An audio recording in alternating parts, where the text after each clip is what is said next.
रंगांचा राजा. सूर्यपूर नावाच्या एका छोट्या गावात मिया नावाची एक उत्सुक व हुशार मुलगी राहत होती.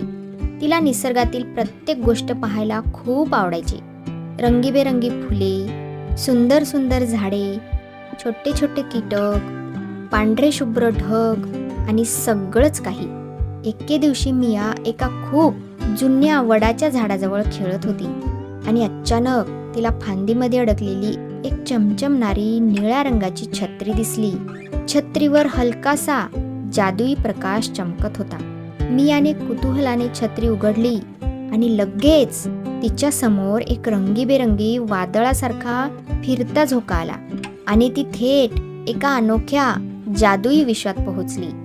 तिथे चॉकलेटची नदी, बोलणारी फुले आणि उडणारे मऊ मऊ ढग दिसत होते. त्यातीलच एक छोटंसं गोलमटोल ढग तिच्यासमोर येत म्हणालं, इंद्रधनुष्याच्या राज्यात तुझं स्वागत आहे. त्या ढगाचं नाव होतं पोपू. पोपूने तिला आपल्या राज्यात घडलेल्या घटना सांगितल्या की इंद्रधनुष्याचा राजा अचानक गायब झाला आहे आणि राजाशिवाय सर्व राज्य अगदी फिके आणि बेरंग वाटू लागले आहेत. तेव्हा मिया म्हणाली, पोपू, मी तुमच्या राजाला शोधायला मदत करेन. आणि त्यानंतर ते दोघे त्यांच्या हरवलेल्या राजाच्या शोधासाठी एका गुहेकडे निघाले. ती गुहा एका खोडकर पण रंग चोरणाऱ्या प्राण्याची होती. त्याचे नाव होते ग्लूमबग.